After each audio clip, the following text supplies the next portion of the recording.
छत्रपती शिवाजी महाराजांच्या पुतळ्याबद्दल मी बोललो होतो। काँग्रेसचं सरकार असताना जेव्हा ते निघालं की अरबी समुद्रामध्ये शिवछत्रपतींचा पुतळा उभा करायचा आहे, तो पण स्टॅच्यू ऑफ लिबर्टीपेक्षा 2 इंच वरती, तेव्हा मी सांगितलं होतं हा पुतळा उभा राहू शकत नाही। जिथे स्टॅच्यू ऑफ लिबर्टी उभा आहे ते एका आयलंडवरती उभा आहे, दगडी आयलंडवरती, जे खाली जात नाही। इथे जर समुद्रामध्ये उभं करायचं असेल तर भरणी टाकावी लागेल, समुद्र येतो।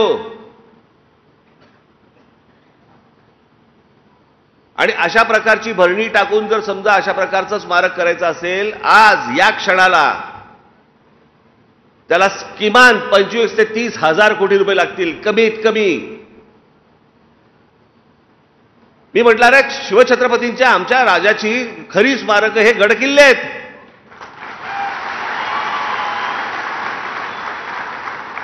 भविष्यातल्या येणाऱ्या पिढ्यांना आम्ही काय दाखवणार आहोत? पुतळे?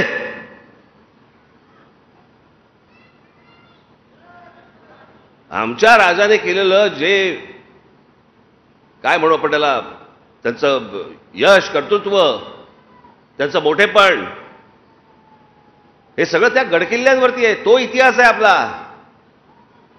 जसं पूर्वीसारखा जसे गड होते तसे जर समजा उद्या ते गड झाले तर पुढच्या येणाऱ्या पिढ्यांना आपण इतिहास सांगू शकू।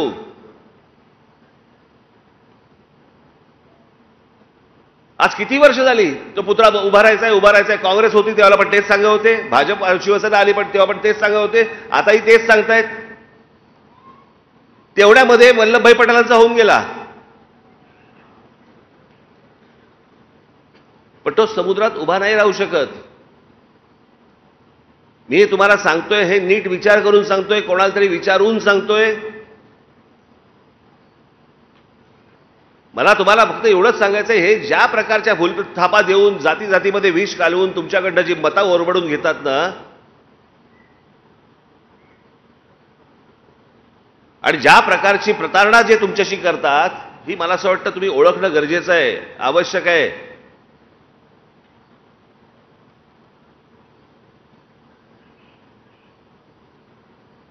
आज आपला 18वा वर्धापन दिन आहे।